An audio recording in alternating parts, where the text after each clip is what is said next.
তো পটল সব কিছুতে পটলের মজা। আপনি ইলিশ মাছ দিয়ে পটল, পটল ভাজা, হ্যাঁ, পটল আমাদের দেশে খুব জনপ্রিয়।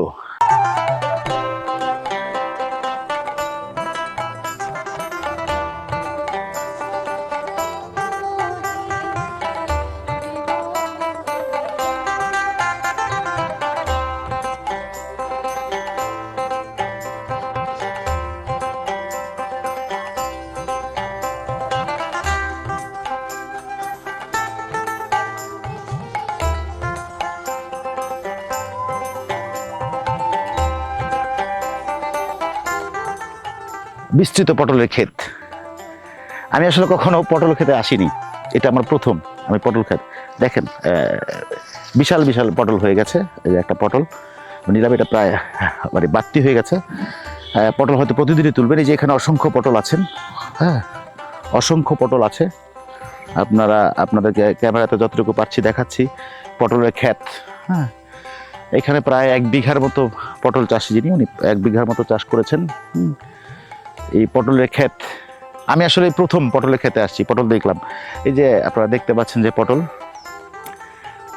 তো পটল সব কিছুতে পটলের মজা।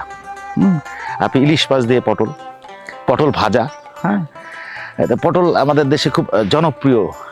এর বিচিগুলোর জন্য বাচ্চা কাচ্চারা খেতে চায় না, কটকট কটকট করে, তো বাচ্চারা সব বিচি ফেলে দিয়ে খায়। আপনি কি বিচি ফেলে দিয়ে খান? আমাদেরকে জানাবেন। তো আমরা পটল খেতে আসছি। আপনাদেরকে এই সবজি চাষ, আমাদের চ্যানেলে বিভিন্ন সবজি চাষ, মাছের চাষ, হ্যাঁ, আমাদের গ্রামীণ পটভূমিতে কত ফসল হচ্ছে, কত ফসল, হ্যাঁ, কত সবজি। দেখুন কি সুন্দর চাষি এই চাষ করেছেন। এই পটল বিক্রি করবেন, উনি নিজে খাবেন, বিক্রি করবেন, অর্থ উপার্জন করবেন। তো আপনারা বসে কেন? আসুন না। আপনারা যারা সবাই শহরে বিশাল বিশাল বিল্ডিং করা নিয়ে ব্যস্ত, হ্যাঁ, শহরের মানুষগুলো যদি কিছু টাকা পয়সা এই গ্রামের জমির পিছনে, গ্রামের জমির পেছনে ব্যয় করেন, জমি কেনেন, জমি কিনে এখানে যদি চাষাবাদ করেন, তাহলে আমাদের দেশে আমার মনে হয় অনেক সবজি, হ্যাঁ, আরও বেশি সবজি হতে পারে, আরও উন্নত সবজি হতে পারে। হ্যাঁ, তা আপনারা পটল ক্ষেত দেখছেন, হ্যাঁ, অনেকেই অনেক চ্যানেল দেখেছেন, আমাদের চ্যানেল দেখবেন। আমরা অত বিস্তারিত কিছু বলতে চাই না। আপনাদের দেখে ভালো লাগলে, চোখের শান্তি মনের শান্তি হলে আমাদের সার্থকতা। আপনারা সাথে থাকুন, আমাদের চ্যানেলের সাথে থাকুন।